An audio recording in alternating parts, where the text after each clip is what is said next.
Bonjour Rudy.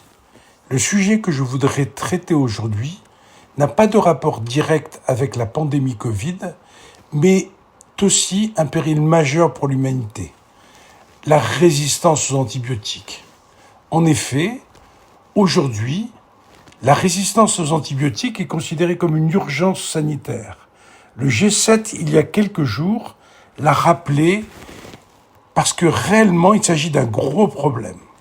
Dans le monde, ce phénomène est responsable tous les ans de centaines de milliers de morts par an, en particulier dans les pays les moins riches. Il existe partout dans le monde, mais encore plus dans les pays pauvres, des bactéries résistantes à tous les antibiotiques.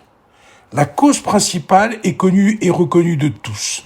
C'est la surconsommation inutile d'antibiotiques. Plus un pays consomme d'antibiotiques, plus un individu consomme d'antibiotiques, plus il y a de souches résistantes. Cependant, tous les antibiotiques ont la capacité de sélectionner des souches résistantes, mais ils ne sont pas tous égaux entre eux.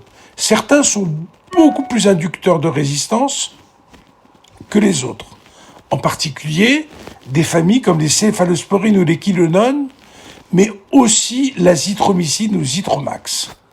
Pendant la Covid, la prescription d'antibiotiques a beaucoup diminué du fait de la baisse des infections induite par les mesures d'hygiène imposées par la pandémie.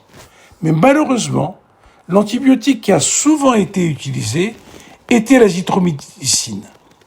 L'utilisation de ce produit a été favorisée parce que certains ont cru qu'il pouvait influencer l'évolution du Covid. Il n'en est rien. Pour finir, ne prenez jamais d'antibiotiques tout seul, sans demander à votre médecin, et quand celui vous en prescrit ou en prescrit à vos enfants, posez-lui la question si c'est vraiment utile.